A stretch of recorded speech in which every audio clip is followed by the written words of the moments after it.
ખરેખર રામદેવજી બાબા નો પ્રાગટ્ય છે ને ભાઈ, જો કે કથામાં તો બધું આવતું જ હશે, પણ રામદેવજી બાબા બાપુ એવો જીવતો જાગતો એક ભગવાન કયો તો ભલે, તત્વ કયો તો ભલે, ચેતના કયો તો ભલે, રામદેવજી બાપા છે ને બાપુ એક તમે ધારો એ કામ ફડાકો બોલાવે એવું રામદેવજી બાપાનું કાર્ય છે. અત્યારે મહાપુરુષો એવું કહે છે કે હનુમાનજી મહારાજ, માતાજી મેલડી અને રામદેવજી બાપા પધારો પધારો, જય માતાજી જય માતા, પધારો. આ તમે હવારે બાપુ ધારો અને બપોરે કામ થાય એવા જીવતા જાગતા દેવ.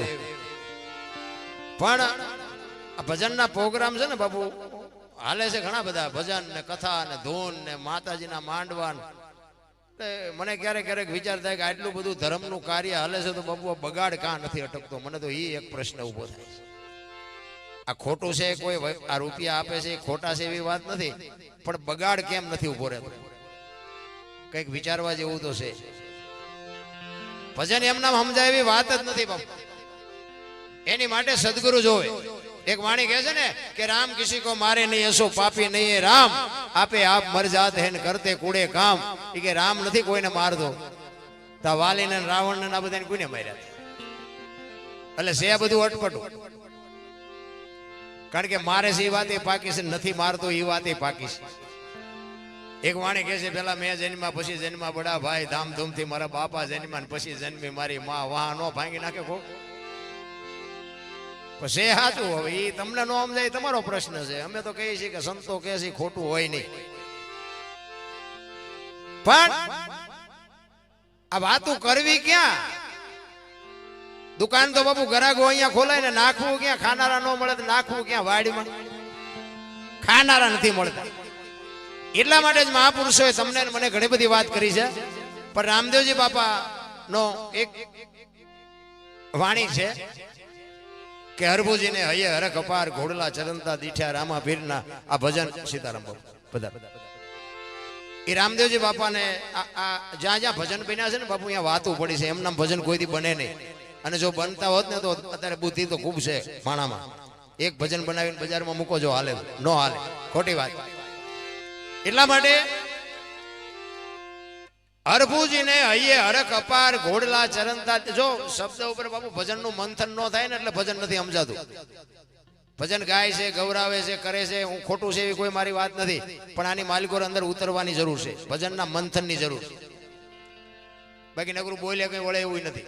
ઘણા નથી કહેતા કરમ આમ ને ફલાણું આમ ને ઢીકડું આમ ને. મને તો કરમમાં ટપા પડતા નથી ને આ ભવની વાતો કરે એમાંય ટપા નથી પડતા. આ ભક્તિ કરે એવડે દુખી છે, દુનિયાના બૂસ મારે એ સુખી છે. તો શું કરમ ની આપણે વાતો કરી? એમ કઈ સમજાય એવું નથી. હું તો જ્યાં જાઉં ને ભલામણ એક જ કરું છું, વર્તમાનમાં જીવો. એ સમય આવવાનો નથી ને ચેવો આવવાનો છે ખબર નથી. આ અત્યારે ભજનમાં બેઠા છે, બસ એટલું રાખો. ઓલા ભાવમાં આમ ને ઓલા ભાવમાં આમ ને જવાનું ગમી હોય. આવ્યા ચિયા ભાવમાંથી કોકને ખબર હોય તો હું શું વાત કરો તો કઈ શહેર ની આ બધું ડીંગો ડીંગ જ હાલે છે.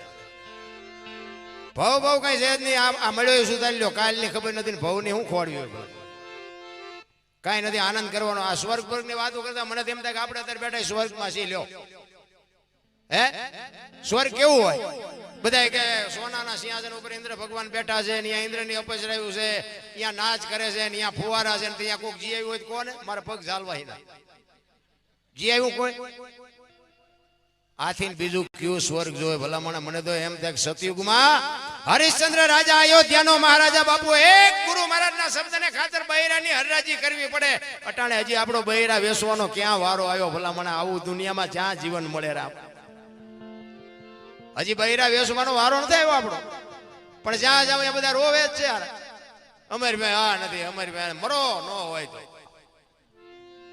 એક માં જાય કે ધાબુ ભરવું છૂટા ખૂટી રહ્યા, એક માં જાય કે ડોબું વિયાણું દોવા નથી દેતું, બીજા માં જાવ કે છોકરાને વહુ વેવાય તેડી ગયા મોકલતા નથી, બીજા માં જાવ છો કે પોલીસ વાળા છોકરાને લઈ ગયા જામીન ચડતા નથી. આપણને એમ થાય કે આપણે ક્યાં રોવું?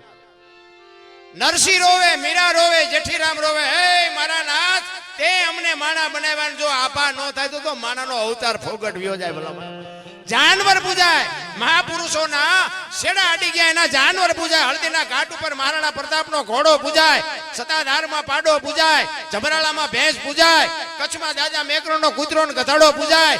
આપણું પાડોશી હારું નથી બોલતું. મને એમ થાય કે ગધાડા હારા નહીં આપણા કરતા. હો હકીકતમાં કચ્છમાં અમે ગયા હતા બાપુ, ગધાડાની માનતાઓ આવે છે, ગધાડાની મૂર્તિ છે ને એની માનતાઓ કરે છે. બોલો આપણા સકન નથી લેતું કોઈ. તો આપણે તેમ થાય કે આવો ગધાડો બનાવ્યો હોત તો સારું નહોતું. શું અત્યારે ઘટે મારા રામ, આપણા છોકરા કાજુ બદામની ઓગેટ કરે, આપણને પારલે નથી ચડ્યું. હવે આમાં જીવતા નો આવડે. મને અમે હમણાં બેઠા હતા ને, એ મને કે આ આપણો સમય આવ્યો, અમારા નાથની કૃપા, માતાજીની કૃપા છે. આ મેં તમને છૂટા આપ્યા છે, મેં બોલી તમે સાંભળો છો.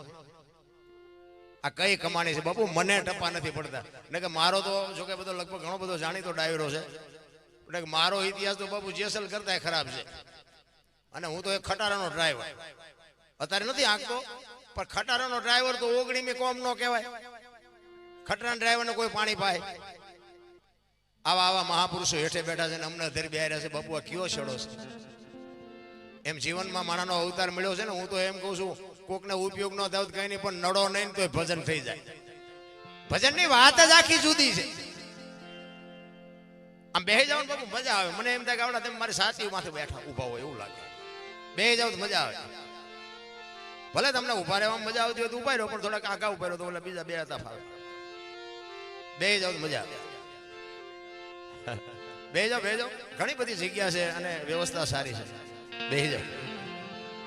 તમને અને મને બાપુ માણસનો અવતાર મળ્યો છે અને સમય એવો મળ્યો છે.